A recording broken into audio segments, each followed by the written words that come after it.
My roommate is a haunted doll. For the past few months, I've been living with what I'm now pretty sure is a possessed doll. That probably sounds worse than it is. I mean, everyone has their own nightmare roommate stories. Someone who never flushes, blasts music all night, or leaves the sink overflowing with crusty dishes. Honestly, this isn't much different. Sharing a space is never smooth sailing, and having a haunted doll as a housemate just brings its own unique flavor of weirdness. Most of it is minor stuff: flickering electronics, eerie scribbles on the walls, the occasional dead animal. Yeah, the animal corpses and random bloodstains are a little disturbing, but I figure it's probably not much worse than what cat owners deal with. Not that I'm saying the doll's like a pet. It really wouldn't appreciate that comparison. After all, it does contribute to rent, I think. Every month, I mysteriously find wads of cash in my freezer, right on cue for rent day.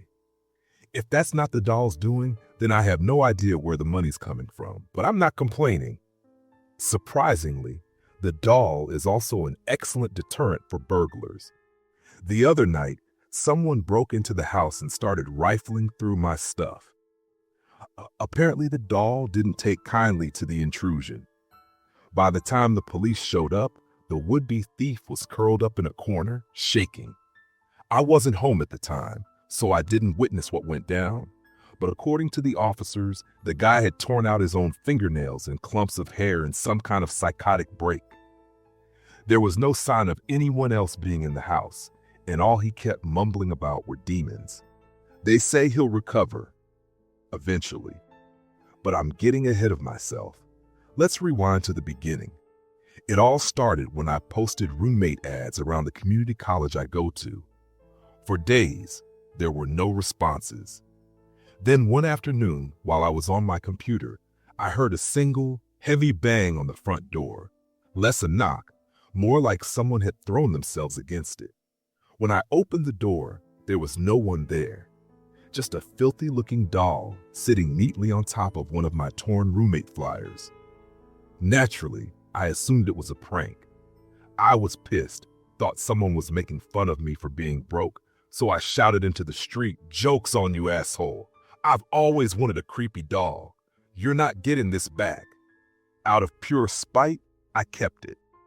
I named it Shit Waffle and put it right in the living room where everyone could see. Yes, I know the name is ridiculous, but in my defense, I had no clue it was playing host to something supernatural. To be honest, it took me a while to notice anything strange. One of my friends said it gave them the creeps, but I figured that was just the typical unease people have around humanoid objects. Sure, mannequins and dolls are creepy, but they're not alive, right? Or at least, that's what I thought. I guess now's a good time to start explaining what convinced me that Shit Waffle was, in fact, haunted. The first truly strange incident I remember happened during a deep cleaning spree around the house. I was in a foul mood that day. None of my roommate flyers had gotten a single reply, and all the Craigslist ads I posted kept getting mysteriously deleted. So I was scrubbing everything solo, blasting music to stay sane. Classic rap, of course. None of that new stuff. Just me, a sponge, and the Wu-Tang Clan. I was in the middle of rage scrubbing the shower when the radio suddenly started crackling, static buzzing over the beat. Annoyed, I swore under my breath and figured it was just some interference. Maybe bad reception or a loose wire. I didn't think too much of it at first and kept working. Then the radio began flipping stations on its own. The sound warped into this eerie, high-pitched sliding, interrupted by random bits of songs and snippets of voices. I'm no radio expert, but that seemed off. I got up and fiddled with the knob, feeling that creeping sensation that something wasn't right. The house was supposed to be empty, just me and my increasingly unsettling doll. Still, I couldn't shake the feeling I wasn't alone. I glanced toward the kitchen counter where Shit Waffle was perched and, half laughing, asked, "Yo, Shit Waffle, you see anyone sneak in here?" Of course, no response. Just that same blank, unnerving stare. Yeah, didn't think so, I mumbled, forcing a chuckle. I finished cleaning the bathroom and grabbed a broom, trying to shake the weird vibe.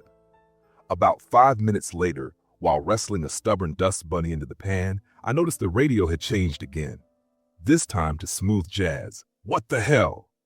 Sure enough, I checked the dial. It had moved again, and I hadn't touched it. That same nonsense kept happening throughout the day. Every time I left the room, the station would change. Eventually, I got so frustrated, I just turned the thing off. I might have chalked it up to a fluke, maybe a faulty radio, if not for what happened later that night. Blow your horn with a bebop kick, make new sounds, don't miss a trick. That's what blared out at top volume in the middle of the night, waking me up so fast I actually fell out of bed. It might sound silly now, but in the dead quiet of 2 a.m., a sudden explosion of jazz is terrifying. My heart was pounding as I stumbled into the kitchen and smacked the off button. But the silence that followed didn't bring relief. It felt wrong, too still. The darkness made everything look unfamiliar, like the room had rearranged itself in the shadows, telling myself I just needed light to see. Not because I was freaked out. I fumbled for the switch. The fluorescent lights flickered on, and that's when I saw it. Shit Waffle, who had been leaning against the radio, was now facing me. Its head had turned. Those shiny, soulless eyes were fixed right on mine, and I swear they were judging me.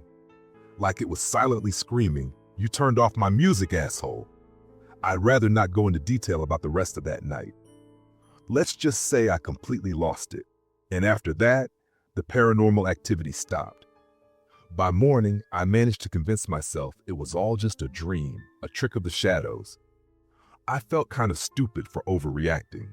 Still, even though I tried to rationalize everything away, I couldn't quite shake the unease. Something had changed. I found myself more cautious when dealing with the doll. I hesitated to pick it up or move it, acting like nothing was wrong. But that didn't stop Shit Waffle from popping up in places I was sure I hadn't left it. At first, I pretended not to notice, but after a while, it got too obvious to ignore. The moment that really changed things was the day it appeared right behind me. I was so startled I instinctively kicked it across the hallway. Shit Waffle flew through the air, its grimy little gown flapping, and hit the far wall with a horrible clattering sound. My stomach dropped. I felt an irrational wave of guilt. I mean, it wasn't really my fault. It snuck up on me, but I still felt weirdly bad. I moved to check if it was damaged, but before I could take a step, the whole house began to tremble. The walls shook, pictures crashed to the ground, glass shattered. At the end of the hallway, under the flickering ceiling light, Shit Waffle just stared at me. I don't know why, but I tried talking it down, like it was a pissed-off roommate or a grumpy cat. I apologized, put on some of that jazz it seemed to like, which honestly had started to grow on me, and slowly things calmed down. After that, I couldn't deny it anymore. My creepy little roommate wasn't just unsettling, it was real. A real, sentient, supernatural being. Now, this is usually the part in the story where the cursed person calls in a priest, a psychic, or some kind of ghost hunter. I didn't do that. To be fair, Shit Waffle's actually not a bad roommate. I mean, yeah, it's haunted, and yeah, it's unnerved me. Throwing it out, just for being paranormal, feels like a jerk move. Besides, I get the vibe that it only barely tolerates me, and honestly, the feeling is mutual. It's no worse than most of the human roommates I've had. Also, I'm lazy. Sure, I could find some DIY banishing ritual online, but if Shit Waffle found out I was Googling how to exorcise it, that could get awkward fast. I'm pretty sure it already uses my laptop sometimes. I've found search histories like cemeteries near me and what sound pitch drives dogs crazy. I really wish I had more time to write out everything that's happened. I know what I've shared so far could sound like overactive imagination or a string of coincidences, but I promise there's more. Way more. Glowing orbs. Whispering voices. That time with the salt circle. But I didn't realize writing it all out would take this long, and finals are creeping up on me fast. So I'm posting this now, and I'll continue once the semester wraps up. In the meantime, if anyone has advice, I'm open to suggestions. Am I totally insane for being cool with a haunted doll as a roommate? I've only seen a handful of horror movies, so my knowledge of this kind of thing is pretty limited. Ghost? Demon? Poltergeist? Whatever Shit Waffle really is, I guess even supernatural beings have trouble finding affordable housing these days. Can't say I don't relate. Now that finals are finally behind me, I've got some time to write more about what it's like living with the haunted doll I've affectionately, or maybe regrettably, named Shit Waffle. First off, thanks to everyone who offered advice after my first post. I really appreciated the suggestions. In fact, I did end up buying a Ouija board like a few of you recommended. Yes, it's the Hasbro version, which somehow makes the whole situation even funnier. A mass-produced spirit board just feels like the perfect accessory for my already absurd life. Before I dive into the recent developments, because trust me, there have been some, I figured I should circle back and share more of the earlier incidents I never got around to last time. Fair warning, even with this post, I won't be able to cover everything. I learned the hard way how long it takes to write these all out. Let's start with the demonic rituals I mentioned in passing earlier. They usually happen late at night.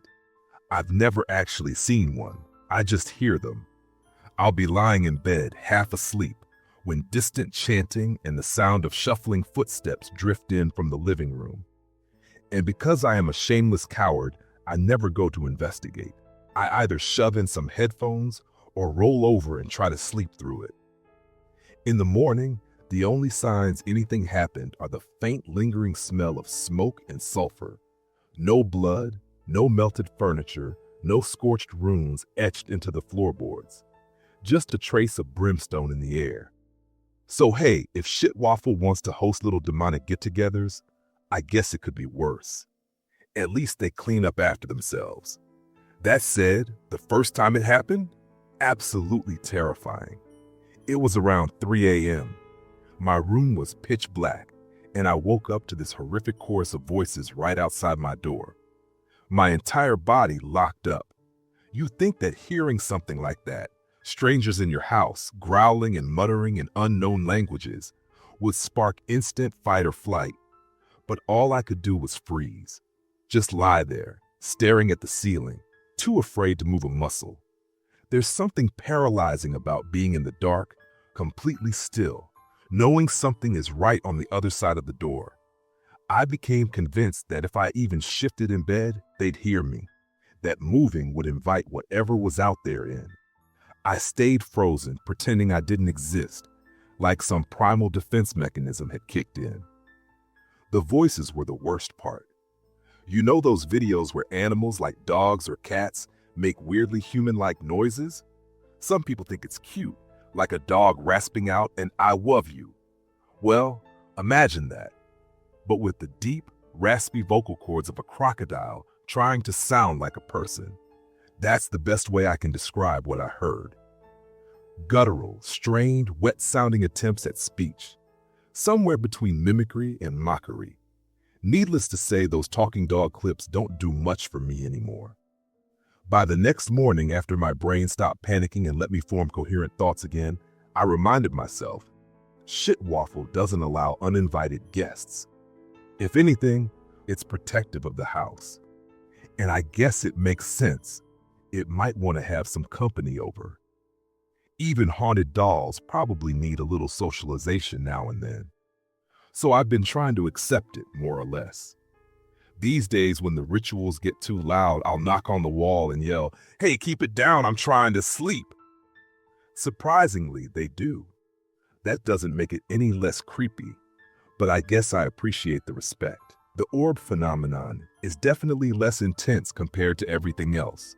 They're just these glowing, floating orbs that show up around the house from time to time and drift lazily through the air. I'm not sure if they're guests, ghostly manifestations, or some part of Shit Waffle's soul? Either way, they're surprisingly helpful, especially when I wake up thirsty in the middle of the night and can't find the light switch. The orb gives off just enough light to guide me through the dark without smashing my toes on the furniture. Whenever it happens, I always give Shit Waffle a big thumbs up while I follow the orb to the kitchen or the bathroom just to show my appreciation. The doll never responds, just shoots me a dry, sardonic stare. I get the distinct sense that it finds me mildly entertaining.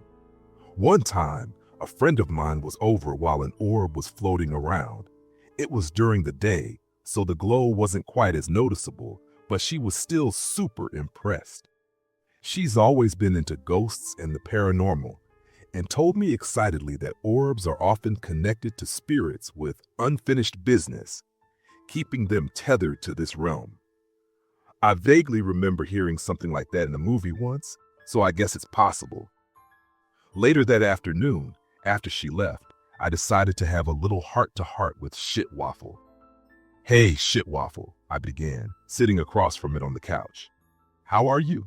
The doll, as always, sat in total silence. Cool, I said, trying to push through the awkwardness. "So, is there anything I can do for you?" More silence, more staring.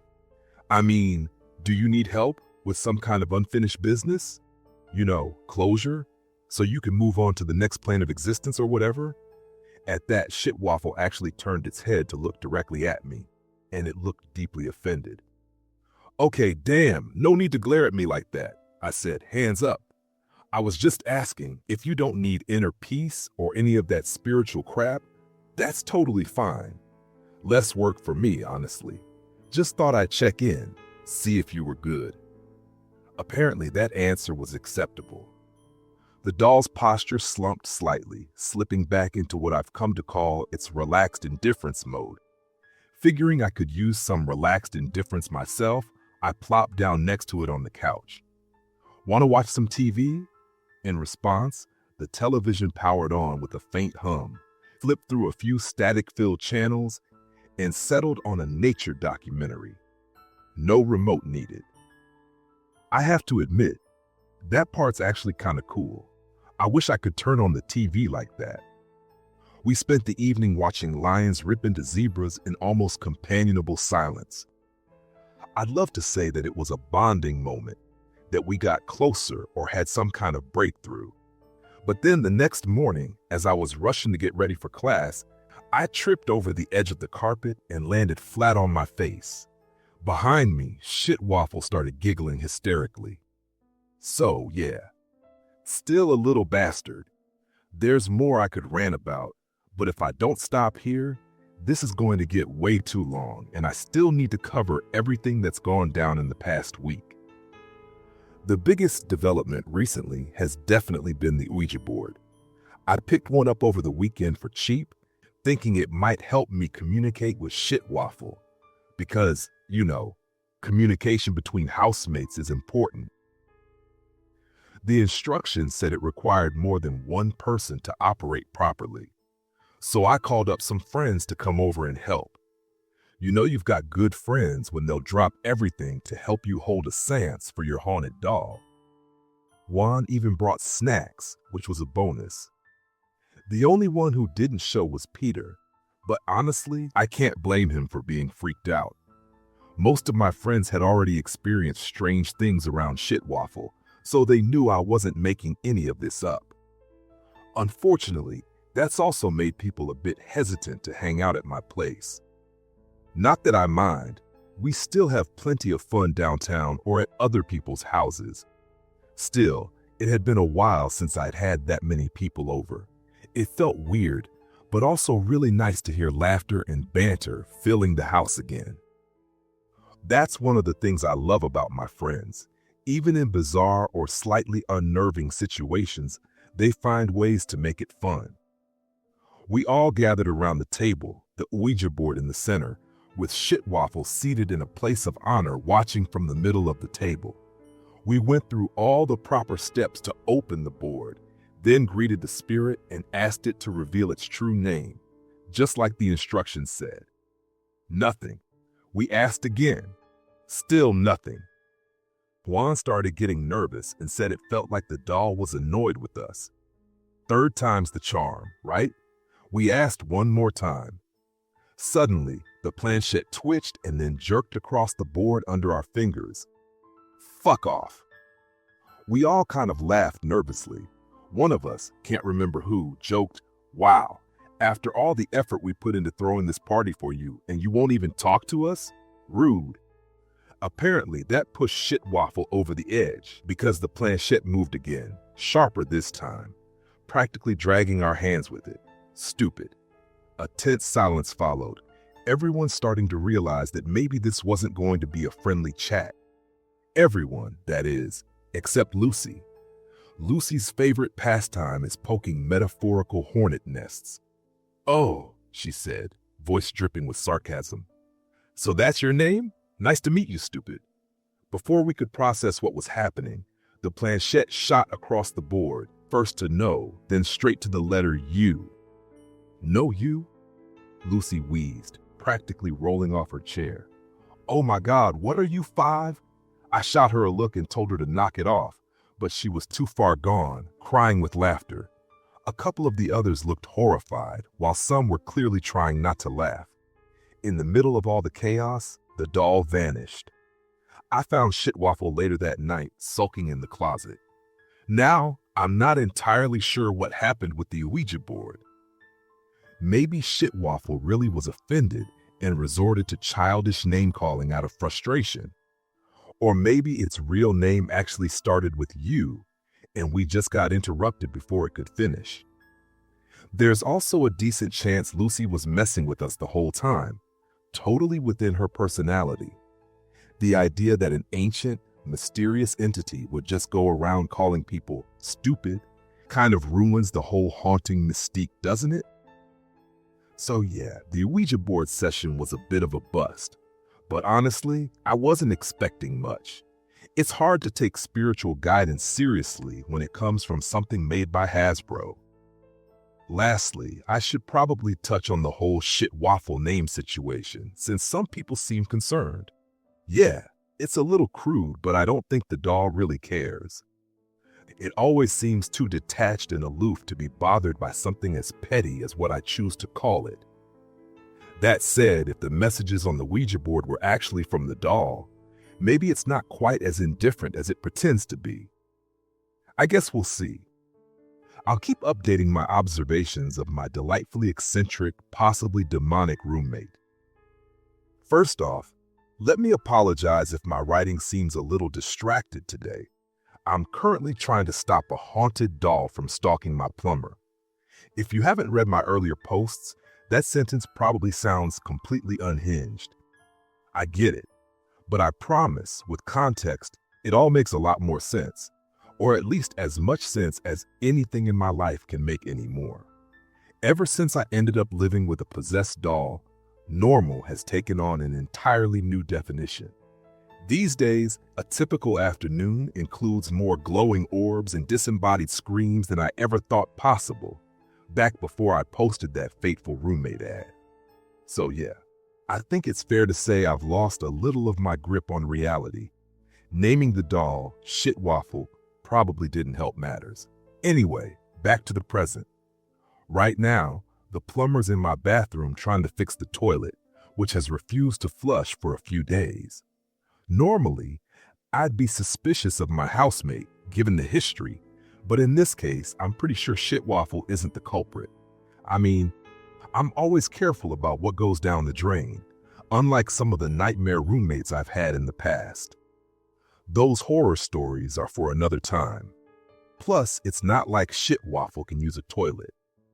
To the best of my knowledge, she doesn't have an anus.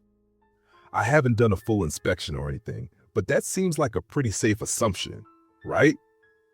Although, if it turns out she can poop, that might actually be the most disturbing revelation of this whole haunting ordeal, including the demonic rituals. I've been tempted to ask, honestly, just out of morbid curiosity. She's sitting directly across from me right now. But somehow, I doubt that question would go over well. and I really don't want to risk spooking the plumber before he finishes fixing the toilet. Frankly, it's a miracle I even got the plumber into the house without something supernatural kicking off. Shit Waffle doesn't like visitors, especially ones who start poking around in places she considers hers. That's why I've been keeping a strict eye on her while the plumber works. I started out doing nothing but staring at her to make sure she didn't try anything funny, but it got boring fast. You can't win a staring contest with a doll that has glass eyes. So now I'm writing this to pass the time. I've been meaning to post more, but with the holidays coming up, work's been intense. Retail in December is chaos, even if you're not big on celebrating. But I'm getting off track. What I really meant to do was update you on more of Shit Waffle's antics. One thing I've noticed lately, our neighbor's dog absolutely hates her. Every time the St. Bernard walks past our house, it either whines like it's terrified or barks like it's ready to charge through the front door.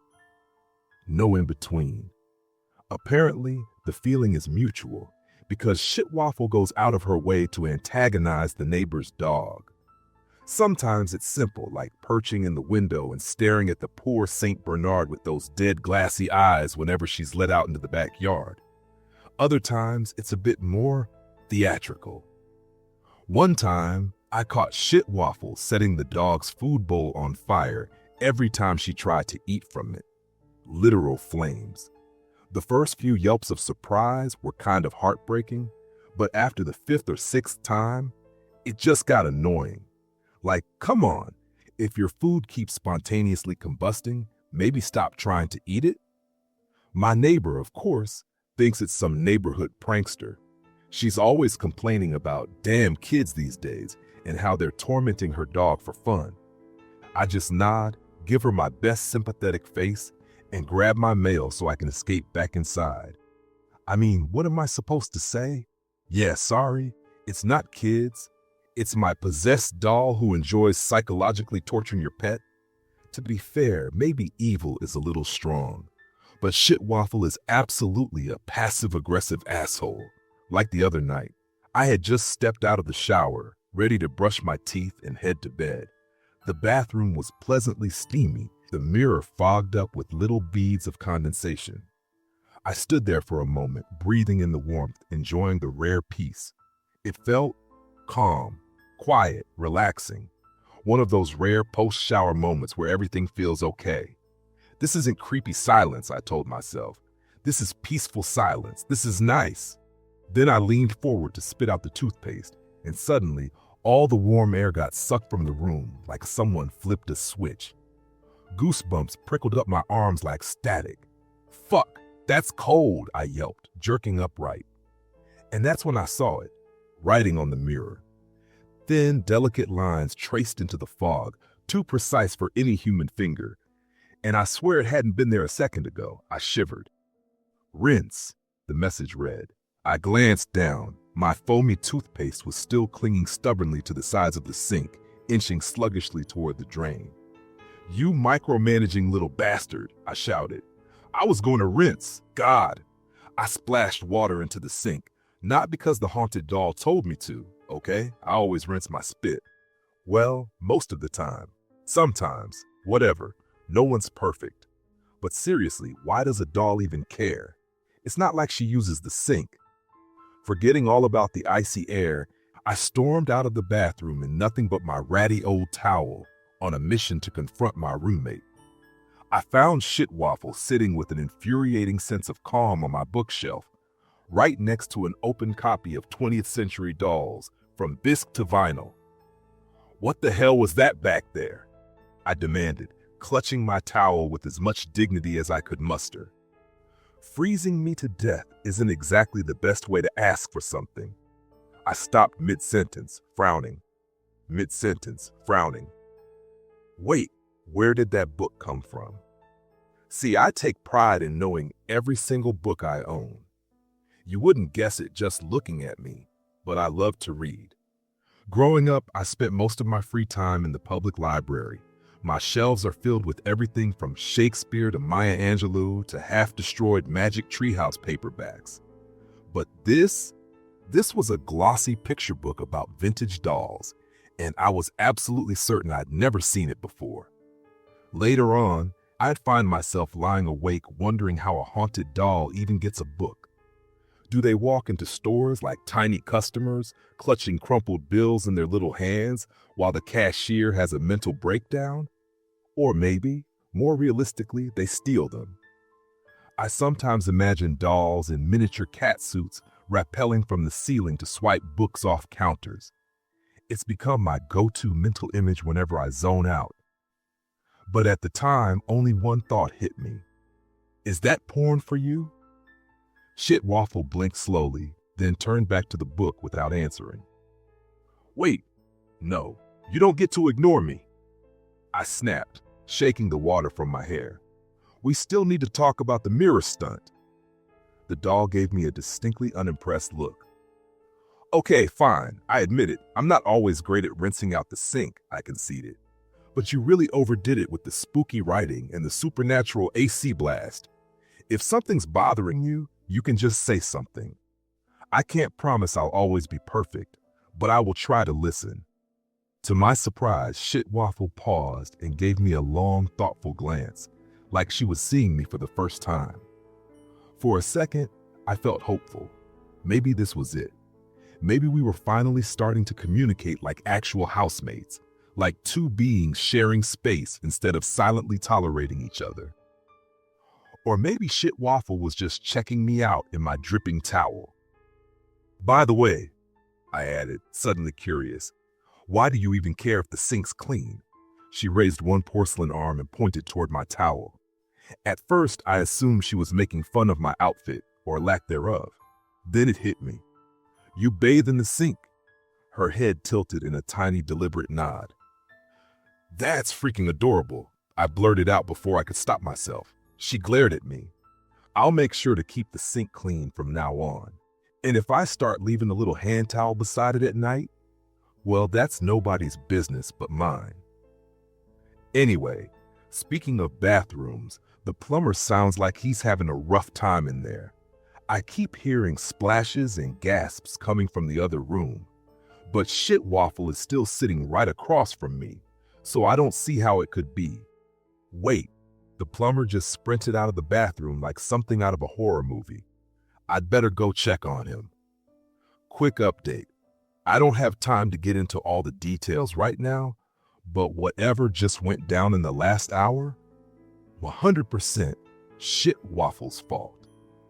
It's going to take forever to clean up all the bones and slime. I'll explain everything next week. Hopefully. All right, so I know I promised I'd explain what happened with the plumber, and I will, I swear. But I need to vent about something more recent first. Because, well, I just buried my roommate in the empty lot behind my local Denny's. I know how that sounds. But listen, when your roommate is a haunted doll named Shit Waffle, you're going to hit some rough patches. It's inevitable. This particular rough patch started in the early hours of the new year. I'd been out at a party all night, and a friend drove me home because I was definitely not in any condition to be behind the wheel. I waved goodbye as I fumbled with my keys, not wanting them to witness me fail at opening my own front door like a drunk raccoon. It ended up taking me 15 minutes to get inside. In my defense, it was freezing out, and my fingers felt like popsicles. I could have nailed it in under 10 if the weather hadn't been such a jerk. When I finally managed to unlock the door, I stumbled into my dark living room, phone in hand as I opened the flashlight app to avoid blindly smacking every wall in search of a light switch. That's when the lamp in the far corner of the room flicked on. My heart nearly exploded out of my chest until I saw who was sitting on the couch. Oh, right, my roommate. Hey, buddy, I slurred, smiling weakly at the tiny malevolent figure posed on the cushions like a disappointed parent catching their teenager sneaking in late. You judging me? I snorted. You don't get to judge me. You're a doll, a lil haunted doll, my lil doll roommate. I giggled at the absurdity of the sentence even as I said it. Then I noticed it. Shit Waffle was holding something. "What's that you got there?" I asked, already feeling a sense of unease blooming in my gut. And then I saw what it was. An open bottle of maple syrup. I froze, every muscle in my body locking up. My eyes were glued to the sticky container being held just above the couch cushion like a goddamn ticking bomb. "Woo! What are you doing, bud?" I laughed nervously, a bead of sweat trailing down my spine. "Careful with that. If that stuff spills, it's impossible to clean. I'm serious. Don't do this to me. Not after everything. Not after the plumbing." Shit Waffle locked eyes with me, then, ever so slowly, tilted the bottle. A thick droplet of amber syrup formed at the lip and dropped onto the fabric. "You absolute monster," I whispered. "I should have known. I should have known you were evil." Another drop, then another. I lunged forward, letting out a strangled sound somewhere between a sob and a plea. "No, please, I'm begging you. I'll do anything. Just don't ruin the couch. Not the couch." Shit Waffle paused, its plastic face unreadable, the bottle hovering midair like the sword of Damocles. For a moment, I thought my desperation had actually reached it. And then, quack, quack. My ringtone shattered the moment like a sledgehammer. I cursed loudly and fumbled for my phone without breaking eye contact with the doll.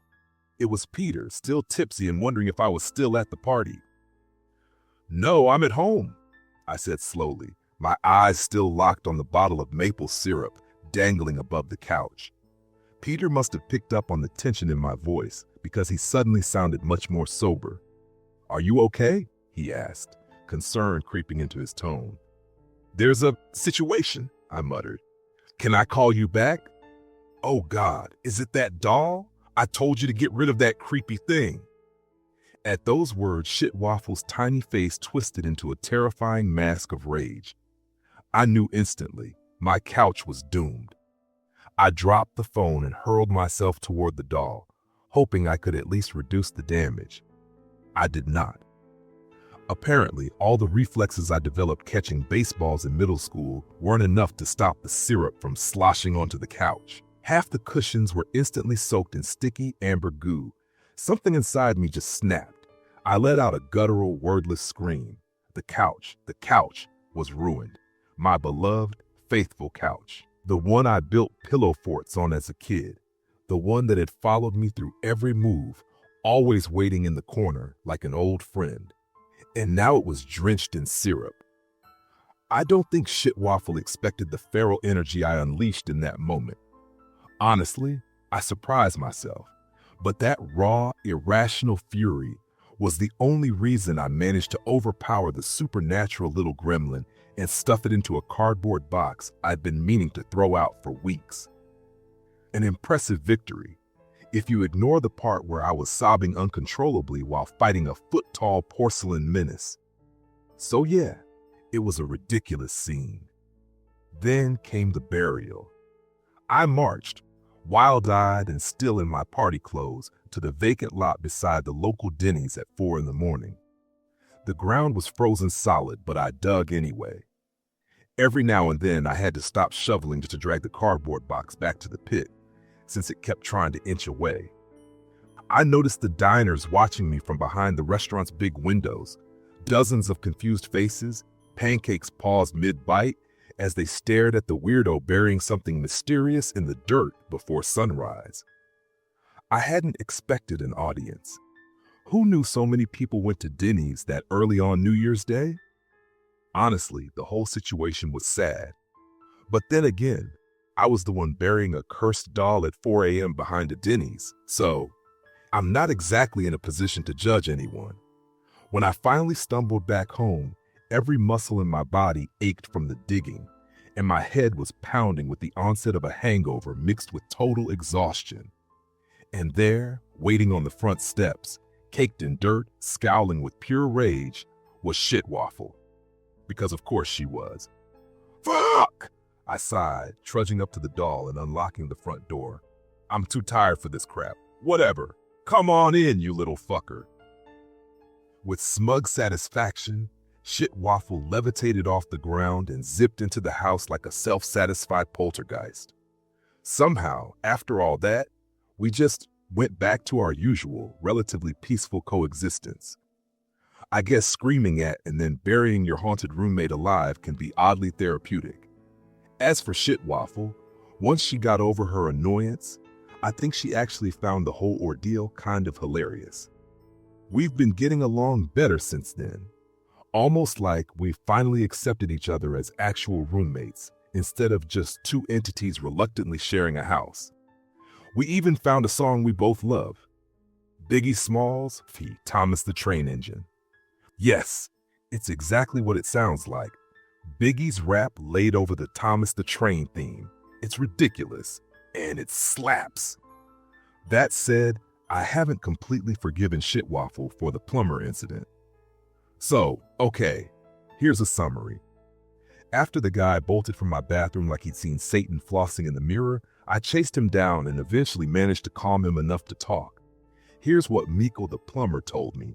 He'd figured the toilet was clogged, no big deal. When he first came in, he'd heard a giggle and spotted the doll, so he assumed there was a kid in the house. Makes sense. In his experience, kids love flushing toys just to watch them swirl dramatically into oblivion. Kids are terrifying. Anyway, Mikkel couldn't actually see what was causing the blockage, so he snaked an auger down into the pipes. It snagged on something immediately, which he thought meant this would be a quick, easy job. Maybe even annoyingly simple. Then he pulled it out. At first it looked like a grayish, slimy mass. Gross, sure, but not unheard of in his line of work. Except, this particular clump seemed to twitch. It pulsed faintly like it had a heartbeat.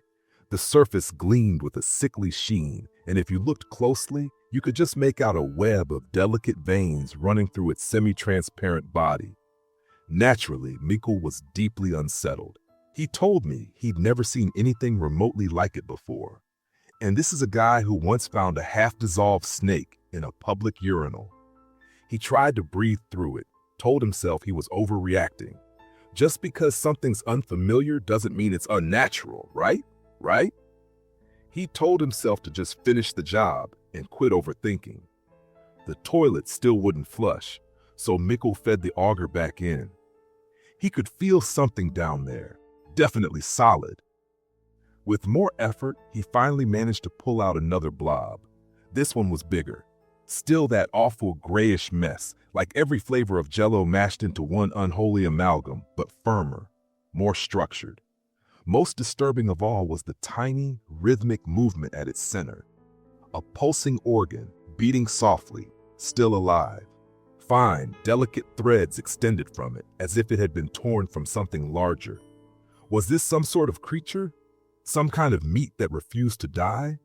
Mikkel's heart began to race. For a moment, he even wondered if I, the homeowner, might have been behind it. Maybe I was trying to dispose of some grotesque genetic experiment gone wrong.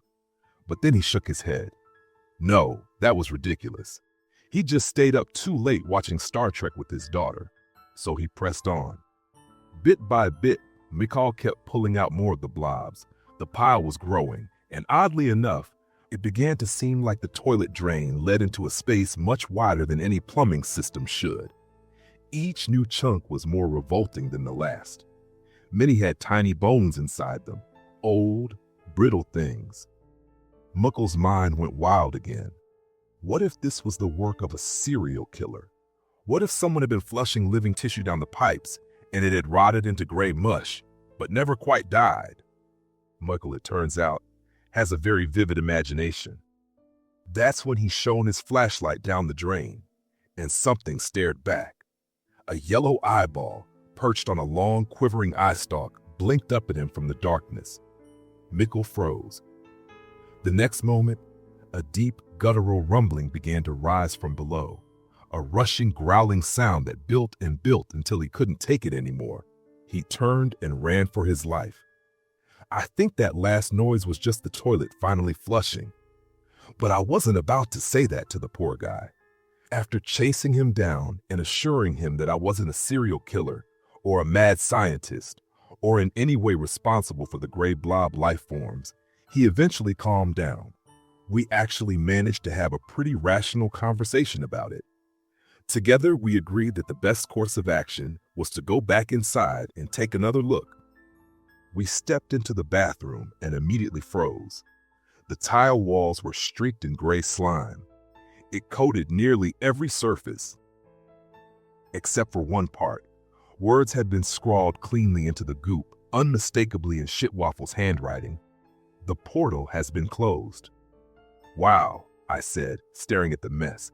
You weren't kidding. That is really gross. Mikkel just stood there, mouth opening and closing like a goldfish. I took pity on him. Well, I said cheerfully, stepping over to the toilet and watching it flush smoothly. Looks like everything's working again. So, what do I owe you? I have a strong suspicion Mikkel will never take another job from me, which is fair. I'll probably need to find a new, less traumatized plumber. In Shit Waffle's defense, I don't think the toilet portal thing was an intentional scare tactic. Maybe it was a leftover from a demonic visitor. Or maybe haunted dolls just have some very strange hygiene practices. Anyway, that's been the last week or so. I'll post another update soon. Also, if anyone knows how to get maple syrup out of couch cushions, or what to do with a 5-gallon bucket full of gray, twitching flesh globs, please let me know. Seriously. I'm happy to report that all traces of maple syrup have officially been removed from my couch, and I've installed a child-proof lock on the fridge. If Shit Waffle wants to get its tiny, haunted doll hands on my food, it's in for a serious disappointment. As many of you suggested, I looked into buying a pet stain vacuum to tackle the stickiness. Then I saw the price tag and noped out. Luckily, my neighbor let me borrow hers. Surprisingly, she didn't even ask why I needed one, despite knowing full well that I don't have any pets. Thinking back, she probably just assumed it was some chaotic college kid mess and decided she didn't want the details. That would explain the vaguely disapproving look she gave me. Honestly, she can gossip all she wants, as long as she doesn't figure out that the real source of her dog's anxiety is my haunted roommate. Speaking of which, someone recently commented on one of my posts and reminded me that Shit Waffle once left strange search histories on my computer, including research into sound frequencies that only dogs can hear. Suddenly, a lot of things make sense. I've got to say, I'm really glad I started sharing all of this with you guys. People have told me I can be kind of oblivious sometimes, and it's been genuinely helpful having outside perspectives catch things I would have missed. Sure, I've got my friends, but let's just say most of them are deeply uncomfortable hearing about Shit Waffle's latest antics. The internet, though? You all have a much higher tolerance for the weird, and I appreciate that. So thanks for being here, random strangers online. You're cheaper than therapy and way more supportive. But you know who doesn't have my gratitude? Peter. Yes, that Peter. My friend who thought it would be a fantastic idea to show up at my house unannounced with a psychic. To be clear, I've got nothing against psychics. This one, Denise, was actually a very sweet older woman who reminded me a bit of my great aunt. In any other context, I probably would have enjoyed meeting her. But I had just gotten off a long shift at work. I was in my ratty sweatpants, you know, the ones you only wear when you're committing to zero human contact. And all I wanted was to collapse on my mildly syrup-scented couch, eat some microwave leftovers, and zone out in front of the TV. Instead, I got Peter at the door with a warm surprise and Denise standing beside him, holding a crystal and looking serene. Apparently, Peter was worried about me because I live with a possessed doll. Ridiculous. Shit Waffle and I are totally fine. I tried to explain that to both of them as they stepped inside, but Denise didn't respond. She had gone perfectly still, just standing there, silent. I sense an overwhelming rage coming from the living room, Denise murmured, her glasses catching the low light with a dramatic flash. Peter shot me a wide-eyed look, The kind that screamed, "I told you so!" I think he expected me to be impressed, or maybe a little freaked out. But honestly, it was hard to take any of this seriously when I knew full well that Shit Waffle was only angry because they'd interrupted Animal Planet. "You should probably leave," I said reasonably. The sooner they were out the door, the sooner I could get back to lounging with my roommate and watching nature documentaries.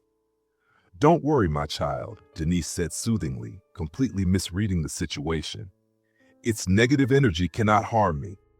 "No, that's not what Look," I said, trying to stay polite.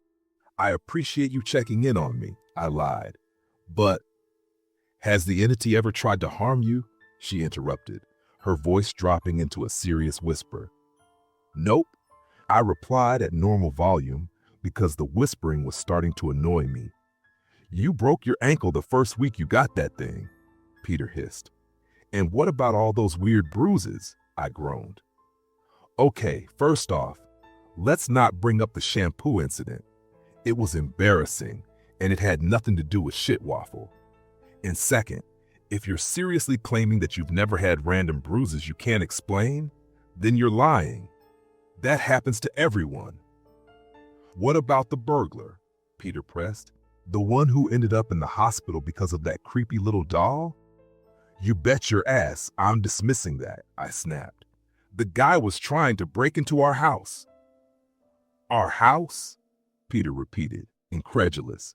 "Shit Waffle is an excellent roommate," I said, crossing my arms. "All of our friends are too scared to come over since the Ouija board session," Peter deadpanned. "Shit Waffle is an acceptable roommate," I corrected. "You contacted the spirit through a Ouija board?" Denise suddenly cut in, her expression tightening with concern. "That's extremely risky. This could be even worse than I thought."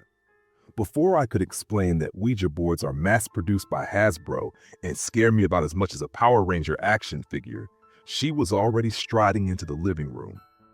Peter and I followed just in time to see her reaching for the doll on the couch. "Don't touch it!" I yelped, far too late. The psychic froze mid-motion. "But I need to get a reading," she said slowly, like walking into someone's house and immediately grabbing their stuff was perfectly normal behavior. Honestly, is there anything more irritating than an uninvited guest who treats your house like it's their own? Apparently, Shit Waffle agrees, because just then the doll let out a high-pitched, ear-splitting screech and spun its head around like it was auditioning for The Exorcist. Peter looked like he was about to piss himself. Denise wisely took a step back. Whether it was the screaming or the imminent threat of Peter's bladder, I couldn't say. "Yeah, I get it, buddy," I said sympathetically to the doll. "I don't know why I let these weirdos in either." The aforementioned screwball stared at me with twin expressions of shock and betrayal after my little moment of solidarity with Shit Waffle. Like they couldn't believe I dare speak so casually about the doll I've been living with for months. Honestly, kind of insulting. I'm perfectly capable of forming healthy-ish relationships. Thank you very much.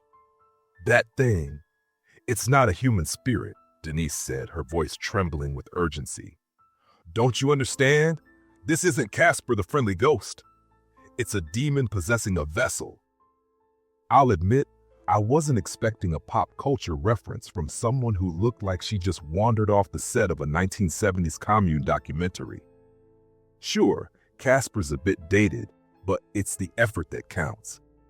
Gotta give her some credit for trying. Denise continued, her bangles clinking ominously as she gestured dramatically at Shit Waffle. "This demon is not of this world. Its only purpose is to feed on your life force, to sow destruction and misery in human lives. It feels no remorse, no regret. It brings only suffering." "Yeah," I said with a shrug, "but it pays the rent." You could practically see Denise's soul leave her body as my apathetic millennial attitude slapped her worldview across the face. I sighed, trying to explain. "Look, maybe back in your day it was possible to live alone without selling a kidney, but these days, rent is brutal. Sometimes you've got to share space with a demonic entity. And all things considered, I've had worse roommates. Peter started to sputter. But it's evil. You can't seriously. Shut up, Peter, I groaned, rubbing at my forehead. A headache was definitely forming, and I had a pretty good idea of the source. Just, please, leave. We're tired, and we'd like some alone time. Peter opened his mouth again, but Denise placed a gentle hand on his arm. It's too late, Peter, she said, full of grim conviction. Your friend is already under its influence. There's nothing more we can do. Oh, for fuck's sake. As if believing in the housing crisis made me some mind-controlled doll thrall. But hey, at least it got them to leave. Shit Waffle was a little cranky afterward. Lots of screeching, a bit of dramatic head spinning, but we eventually settled back down and watched a surprisingly fascinating documentary about something called the green-banded broodsack. If you've never seen a parasite possess a snail, I highly recommend it. Wild stuff. In other news, a commenter suggested we try using a letterboard to communicate. Genius idea. I've done whiteboards and chore charts with past roommates, but I didn't think it would work with Shit Waffle. I mean, have you seen those tiny porcelain hands? I doubt they even have joints. Though I swear I once saw it flip me off. But with a letterboard, the letters can just be picked up and rearranged. Perfect for tiny, inhuman fingers. I'm currently torn between buying a standard letterboard or just grabbing some alphabet magnets for the fridge. If anyone has thoughts on which is cheaper or more demon-resistant, I'd love to hear them. I was this close to stringing up Christmas lights over the alphabet, like in that one show with the waffle-obsessed girl, but thankfully this solution is way better for my electric bill. I'm going to wrap this post a little early, mostly because I'm still annoyed by Denise's whole mind control nonsense. Seriously? Under the influence of a demon? I think I'd know if I were being possessed. Shockingly, nothing truly catastrophic has happened since my last update about Shit Waffle, the possessed doll I live with. While I'm grateful for the temporary peace and quiet, I realize that's probably not very exciting for you all. Don't worry, I'm sure the other shoe will drop soon enough. My life is essentially a chaotic tornado with a demon at its eye. In the meantime, I do have a few small supernatural stories to tide you over. First off, I finally bought those little alphabet magnets for the fridge. I figured they'd be useful for communicating with the malevolent spirits squatting in my home. And honestly, the cheerful, colorful letters take some of the edge off the whole haunted doll vibe. I mean, the time for blood is soon. Just feels a lot less threatening when it's spelled out in bright plastic letters that look like they came from a kindergarten classroom. Or maybe it makes it 10 times more unsettling. Too late to worry about that now. I already bought them, and there's no way I'm making another trip to the store. That would require effort. Speaking of effort, I haven't actually put the magnets on the fridge yet. I keep meaning to, but since classes started again, I've been a bit distracted. Yay, college. I almost managed it yesterday, but my Chinese food arrived and I had to race to the door before Shit Waffle did. For some reason, delivery drivers don't respond well to a possessed doll charging at them full speed down a hallway.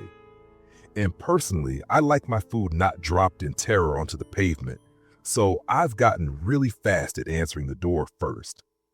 This is a dramatic shift from my previous lifestyle, where I'd do anything to get out of answering the door, including pretending not to hear it. And unfortunately, that strategy doesn't work so well when your only roommate is a gleeful supernatural entity.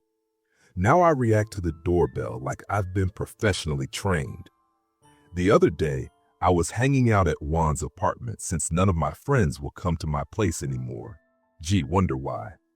And someone knocked on the door. Without thinking, I leapt up and dashed toward the entryway, launching myself over Juan's very not maple syrup scented couch. I got to the door before anyone else even stood up. Everyone just stared at me. Lucy was wheezing with laughter. She said I looked like a startled rabbit shot out of a cannon. In my defense, I forgot I wasn't at home. I've developed a pretty strong instinct to intercept visitors before Shit Waffle gives them a trauma souvenir. Let's not even talk about that time with the Jehovah's Witnesses. I've asked Shit Waffle to dial it down when people stop by, but I don't think it's interested in being a gracious host. Scaring the hell out of guests is apparently way more fun than acting like a responsible adult. That said, if I had paranormal powers, I'd 100% use them to mess with people too. So I can't really be mad without being a huge hypocrite. Maybe it'll listen if I spell it out in fridge magnets. I've already started brainstorming some messages to try. It's surprisingly difficult to come up with an opening line when you're trying to start a conversation with a demon. I mean, I can't exactly just go with, "So you like jazz, dude?" One commenter suggested I ask Shit Waffle about hell. And I am curious, burning with curiosity if you'll forgive the pun, about what kind of metaphysical bombshells I might uncover. Just think, the deepest philosophical questions of humanity answered at last. But also, isn't that kind of rude? Like, what if Shit Waffle's time in the fiery pit is a sensitive subject? What if it's got trauma from Brimstone Boot Camp or a hell intern program gone wrong? You can't just dive into that sort of thing cold. So for now, I'm putting those deep existential questions on hold, at least until I figure out how to get a porcelain doll drunk. My theory is that the easiest way to broach hell-related topics is if we're both completely sloshed. In the meantime, if any of you have ideas for what I should talk to Shit Waffle about once I get the alphabet magnet set up, feel free to drop them in the comments. I'm drawing a total blank, and honestly, any suggestions are welcome. Speaking of comments, someone recommended a horror movie for me and Shit Waffle to watch together. I was curious, bored, and had nothing better to do, so I rented it. Big mistake. I don't usually get scared during horror movies, but my demonic roommate apparently saw it as a golden opportunity to cause chaos. At first, it was subtle. Door creaks during quiet scenes, a flicker of the lights just as something spooky happened on screen. Little things, barely noticeable, just enough to make me question if I was being paranoid. But it escalated fast. It all peaked when Shit Waffle caused the radio to suddenly blast static at full volume during a tense silence, making me shriek and fall off the couch in a dramatic flail of limbs and popcorn. And it didn't stop when the movie ended. I was jumpy for the rest of the night, and Shit Waffle took full advantage of my fragile state. Eventually, I gave up and went to bed early. I still don't know how so many spiders ended up in my bag of chips. Needless to say, there won't be a horror movie night sequel. The little gremlin can host movie marathons with its demon buddies from now on, preferably outside my house. Preferably not using my Netflix.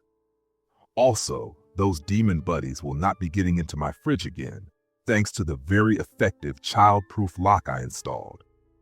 See, the lock wasn't just to prevent another maple syrup disaster. I started noticing that after some of Shit Waffle's midnight rituals, you know, the ones with the bone-chilling howling I've mentioned before, I'd wake up and find food missing from the kitchen.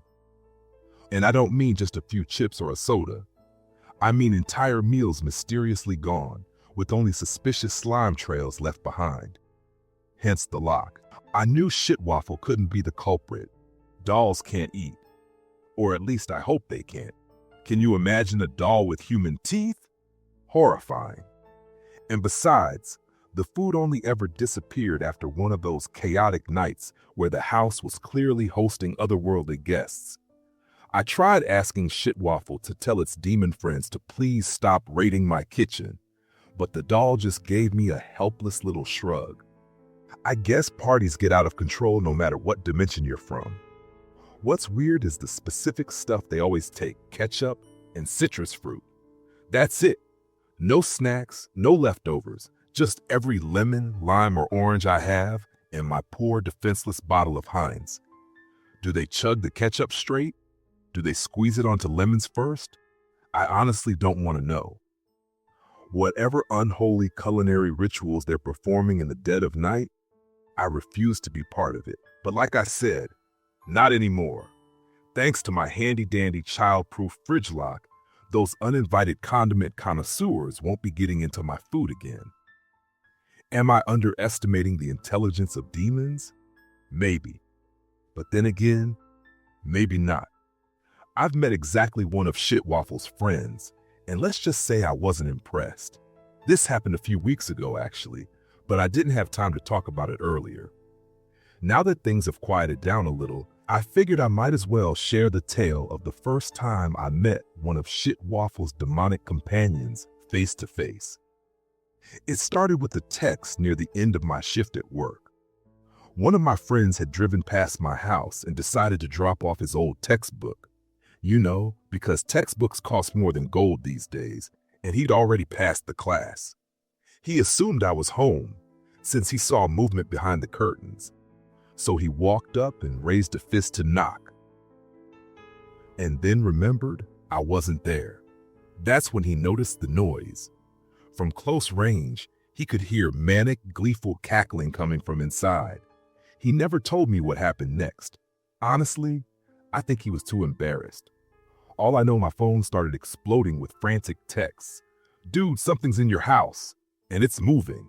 And what the fuck? What the fuck? What the fuck? I wasn't especially worried. I figured it was just Shit Waffle doing her thing. Still, as soon as my shift ended, I headed straight home, just to be safe. The moment I walked through the door, I knew something was off. The place was wrecked. Posters ripped off the walls, furniture overturned, clothes flying out of my bedroom like the aftermath of a poltergeist-themed yard sale. What the fuck is going on here? I shouted, rightfully pissed. The thing that emerged from the wall was definitely not Shit Waffle. It looked like, well, calling it a ghost doesn't quite do it justice. It wasn't the transparent silhouette of a human. It was more like someone had drawn a grotesque parody of a person after chugging 6 energy drinks and getting possessed mid-sketch. Bulbous yellow eyes bulged out of slimy skin, like 2 oversized zits just waiting to pop.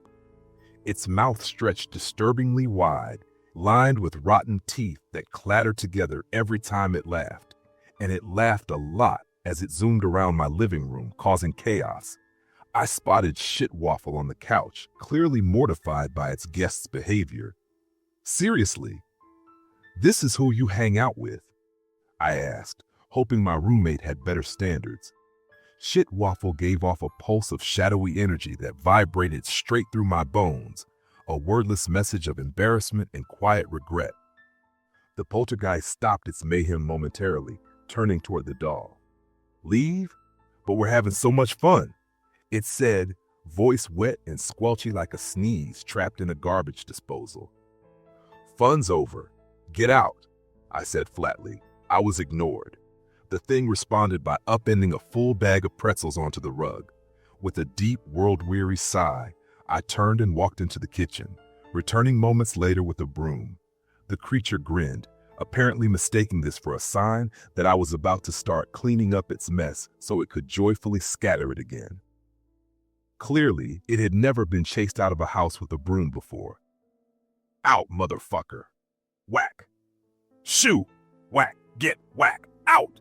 I'd never attempted to evict an intangible being before, but the broom method is a time-honored classic. Works on bats, raccoons, and, as it turns out, obnoxious spirits. The trick isn't actually hitting the thing. You just smack the walls and floors near it and wave the broom threateningly. That's usually enough to spook them. And surprisingly, it worked, just like my grandma always said. Once the thing had fled through the wall, I turned to Shit Waffle. You're cleaning this up. It only took a few strategic broom waves to get the doll moving. Now, one last thing before I wrap this up. Thanks to some helpful commenters, I've decided to order a few new outfits for Shit Waffle. Turns out the internet is weirdly good at doll fashion sourcing. I was very tempted to buy a tiny clown suit with a rainbow afro, but I restrained myself. Barely. I'll let you all know how Shit Waffle reacts once the clothes arrive. And yeah, I know this post wasn't quite as action-packed as usual. I appreciate your patience during this lull. Don't worry, my life always finds a way to spiral into chaos again. Stay tuned. Lately, I've been getting a lot of questions about what Shit Waffle, the possessed doll currently cohabiting my home, actually looks like. Fair enough. I realize I've been pretty vague up until now, and I sincerely hope none of you have been picturing a Barbie, a troll doll, or God forbid, an inflatable sex doll. That would be a very different kind of haunting. No, Shit Waffle fits squarely into the classic haunted doll aesthetic, the kind of thing you'd find lurking at a creepy old estate sale or wedged into the back shelf of a forgotten antique store under flickering fluorescent lights. I'm not entirely sure what it's made of, porcelain or ceramic, maybe. Whatever material makes a sharp clink sound when it unexpectedly gets punted across the room after sneaking up behind you. The most striking feature by far are the eyes. Big, piercing green ones that seem almost too vivid to belong to something so still. They stare out from a childlike face in a way that feels off. Like someone tried to craft an innocent baby doll and accidentally gave it the eyes of a mascara-wearing war veteran with PTSD. These sit above chubby, blush cheeks and a tiny button nose, features that should be adorable, but instead just make the eyes even more unsettling. It's like the doll was designed by someone who'd heard of children, but never actually seen one in real life. And then there's the mouth. At a glance, it's pursed and vaguely disapproving. Nothing you wouldn't expect from a dainty porcelain doll. But if you really study the face, which I do not recommend at 2 a.m., you start to notice something wrong. The shape of the cheeks, the curve of the lips, there's this subtle suggestion that the mouth could stretch. Like a lot. Like unhinges its jaw and keeps going until it resembles a yawning alligator, levels of wide. Of course, maybe I'm just overanalyzing it. I do that sometimes, which brings me to the age-old question. Is Shit Waffle a boy or a girl? Honestly, I have no idea. I've spent months trying to figure it out. The face is androgynous, and the body, judging only by the modest little nightgown it arrived in because I respect boundaries, offers zero clues. So for now, it remains a mystery. Ever since a possessed doll showed up on my doorstep and decided to haunt my home, I've learned quite a bit about fear. From blood-curdling howls outside my bedroom door at midnight to the creeping realization that I'm being watched. I really thought those experiences had toughened me up, prepared me for anything. But this coronavirus situation, somehow scarier than living with a literal demon. At least with Shit Waffle. And yes, I named the evil doll Shit Waffle. If you didn't know that already, you should probably go back and read the first 7 posts. There's a sense of predictability. A kind of twisted stability.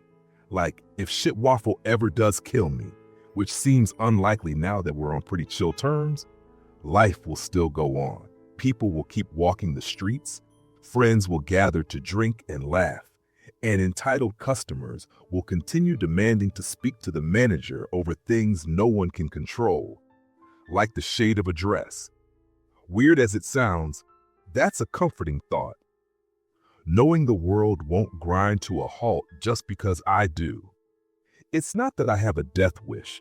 There's plenty I still want to do with my life, but I've made a kind of peace with my own fragile mortality, which is why seeing empty sidewalks in a usually bustling city is so unsettling. I know logically that the world won't truly end. Even in some worst-case zombie apocalypse scenario, the grass will still grow, clouds will still float overhead, and the earth will keep spinning. But it's still terrifying. Change is terrifying.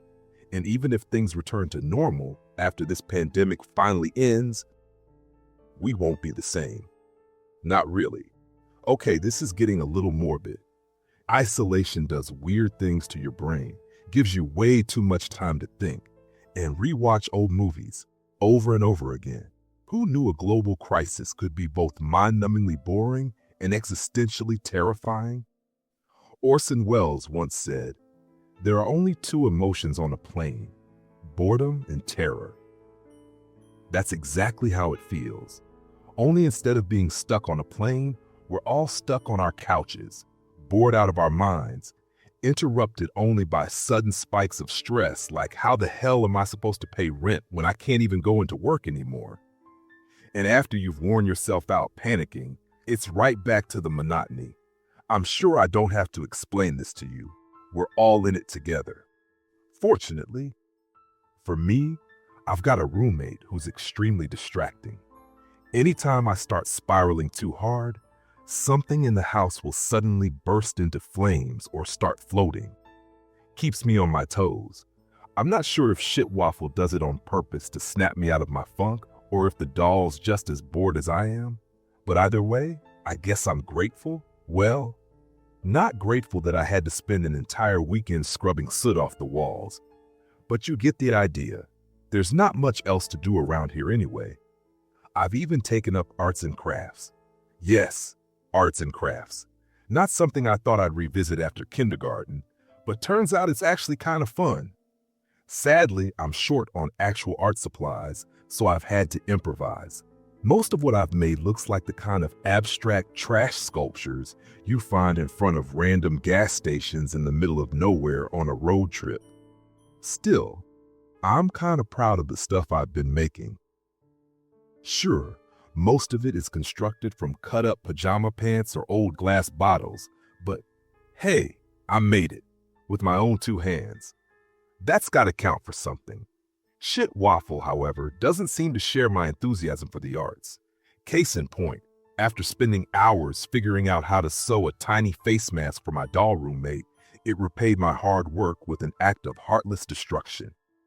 Okay, yes, it was made from an old sock, and sure, dolls don't technically need face masks, but still, finding my lovingly stitched creation shredded like it had been devoured from the inside out, only an hour after gently placing it on Shit Waffle's porcelain face, was more than a little disheartening. And frankly, terrifying. The thing was unrecognizable by the end. Fortunately, there are a few creative activities we both seem to enjoy. A few weeks ago, in a fit of quarantine restlessness, I dug out some of my old jigsaw puzzles from deep in the closet and set one up on the coffee table. My grandma used to buy me a ton of them when I was a kid. Not the cutesy 24-piece ones either, but serious grown-up 1,000-plus piece puzzles. Giant underwater scenes, elaborate flower gardens with koi ponds and stone terraces. The kind of puzzles that made you feel like a genius and a lunatic. At first, I was just working on it casually in the evenings. Then I started noticing something strange. Pieces were coming together that I didn't remember doing. Just a section here or there, maybe a coral reef one day, a dolphin the next. I figured I was just sleep deprived. Until I walked into the living room one afternoon and saw Shit Waffle perched on the coffee table, back to me, humming softly while fitting a puzzle piece into place. I froze in the doorway, heart pounding, afraid the possessed doll was disassembling my hard-earned progress. But no, it was helping. I actually gasped and clapped like a delighted 5-year-old. A puzzle buddy. Finally! Shit Waffle spun around, clearly startled and embarrassed to be caught doing something so wholesome. But once I started gushing about how my grandma used to do puzzles with me and how much it meant to me, the doll seemed to relax. Ever since, we've kept a jigsaw puzzle going in the living room, always in some halfway state of nearly complete serenity. It's been great, except for the time Shit Waffle got mad at me for some reason and hid the final piece of the puzzle we were working on. I searched everywhere, between couch cushions, under furniture, even checked the vacuum bag. I didn't suspect the doll at first, but I should have. Eventually, Shit Waffle mercifully returned the piece, and I think the mixture of rage and relief on my face could have won an Oscar. Another thing we've started doing together is playing cards. Now, You'd think it would be hard to play cards with someone who has fused fingers and a face that literally cannot change expression. And you'd be right. It's a total pain. But that just makes it even more satisfying when I win. Which, to be clear, is not often. Shit Waffle's surprisingly ruthless. I will admit, I rage quit once. I spent the whole game patiently picking up and moving cards on its behalf, only for the smug little bastard to levitate the final card, a 4 of clubs, into place with eerie grace, claiming victory. I was furious. I'd spent hours assuming it couldn't move the cards, and it just sat there, letting me do all the work until it could make its dramatic winning move. Sometimes I worry that being in quarantine with only a chaotic demon for company is going to eventually drive me insane. I miss talking to actual human beings. Even the guy who hangs out by the Home Depot and tells me about the lizard people controlling the government. He's surprisingly chill. I hope he's doing okay during all this. Thinking back just a month or so feels surreal. Someone knocking on my door and having a face-to-face conversation with me now feels completely foreign, even though it hasn't been that long since the last Jehovah's Witness stopped by. Of course, their absence might have less to do with the pandemic and more to do with Shit Waffle. The last visitor definitely got more than he bargained for. And since I've got nothing better to do than reminisce about the days when people were allowed within 6 feet of each other, I might as well tell you the whole story. It started out like any standard visit. A knock at the door, me dragging myself off the couch in ridiculous pajamas, and the man at the door launching into his pitch about the good news, while politely pretending not to notice my sleep-deprived serial gremlin energy. I was halfway through planning my polite excuse so I could return to eating cereal out of a coffee mug. My bowls were dirty, and I was too lazy to wash them when I heard the first bang. It came from somewhere near the back of the house. The Jehovah's Witness flinched slightly. I did too, because I knew Shit Waffle was up to something. Then came another bang, louder and closer. I tried to usher the guy away gently, but he stood his ground, clutching his Bible like it was a shield. The banging intensified, faster, louder, closer, building to a crescendo until finally the last door in the hallway slammed open with a crack like thunder, and there was Shit Waffle, crawling at high speed across the ceiling like some kind of pale, demonic spider. Dead green eyes locked on us, limbs moving with a speed that should not have been possible for ceramic. The Jehovah's Witness let out a scream, full on from the diaphragm shriek, and in a fit of fight or flight panic, hurled his Bible at the rapidly approaching horror. Then he turned and bolted, sprinting down the street like his life depended on it. Which, to be fair, from his perspective, it probably did. The book missed, of course. Shit Waffle dropped gracefully to the floor and stood there looking thoroughly pleased with itself. "Yeah, laugh it up," I muttered, giving it a look. "Get your chuckles in. At the end of the day, you still look like a constipated baby." That wiped the smirk off its face. I glanced down at the Bible lying open on the ground, pages ruffled like it had just come back from battle. Figuring the guy wasn't coming back for it anytime soon, I shrugged and tossed it on a bookshelf. I actually forgot all about it until recently, when I was digging through my shelves looking for anything to read during our state's shelter-in-place order. It caught my eye, and I figured, why not? Might as well see what all the fuss is about.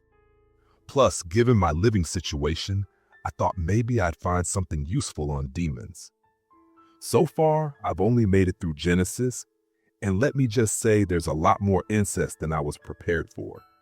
So, I've been reading the Bible lately, mostly out of curiosity in the hope of gaining some demon-related insights given my current living situation. And it's been a trip. Like, there's this one story about a guy named Abraham. At one point, he moves to a foreign country. The local king shows up, spots Abraham's wife, and is immediately like, "Damn, she's hot." Abraham panics. He thinks if the king finds out she's my wife, he'll kill me and take her. So what does he do? He tells the king she's his sister. Naturally, the king, thinking she's just a hot single in the area, scoops her up and brings her to his palace. That night, God rolls in like, "You messed up, bro. You're chasing a married woman, and now I'm gonna wreck your life." The king freaks out and rushes back to Abraham, shouting, "Dude, why did you tell me she was your sister? Now God's gonna destroy me." And Abraham, with the audacity of a man who just got a divine warning on someone else's behalf, goes, "Oh, I didn't lie. She's my sister and my wife. Not my fault you didn't think of that." And the king's just like, "Oh, okay, cool. Here, have some silver, livestock, land. Just please tell God not to smite me."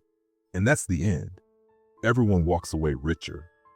No moral lesson, just vibes. So yeah. The Bible is weird. I'm wondering if it gets better, if I should keep going. Let me know if it's worth finishing. Not that I'm saying the church is a 1,000-year-old book club that exists solely to recommend literature to me, but if the sandal fits.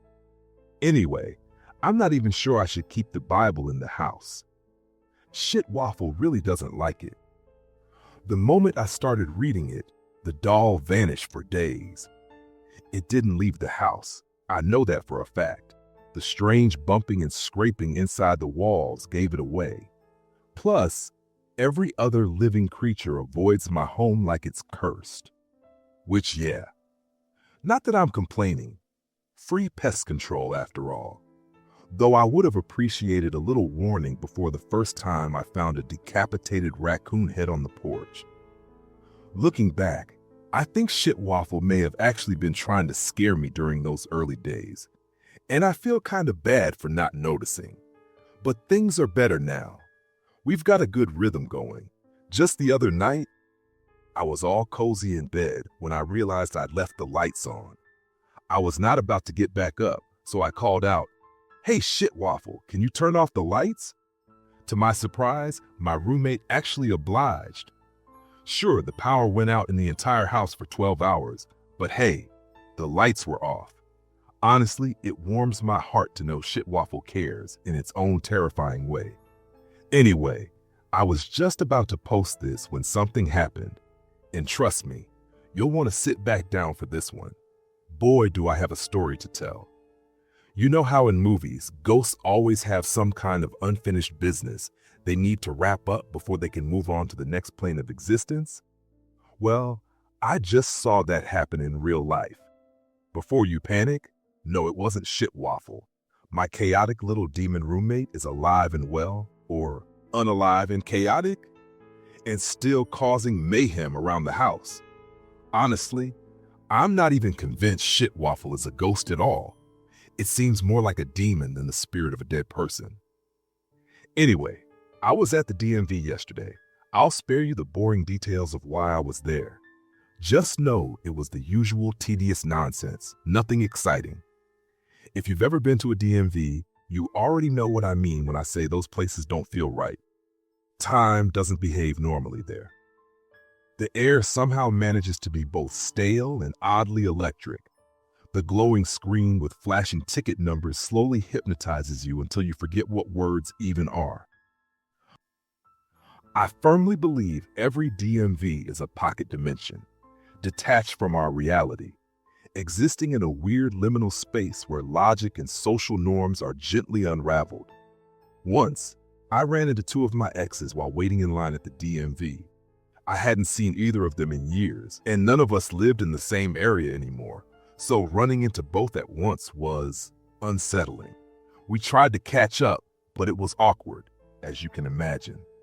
To cut the tension, one of them pulled out their phone and started showing us YouTube videos, just so we wouldn't have to actually talk while stuck in that twilight DMV limbo.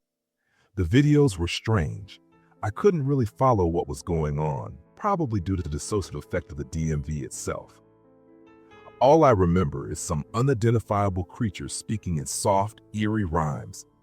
It had this dreamlike, vaguely threatening vibe, like something that came out of a fever dream mixed with a children's show. By the time I finally left, 5 hours had passed. No joke. That whole day felt like a weird hallucination. But I digress. The point is, the DMV is a strange place under the best of circumstances.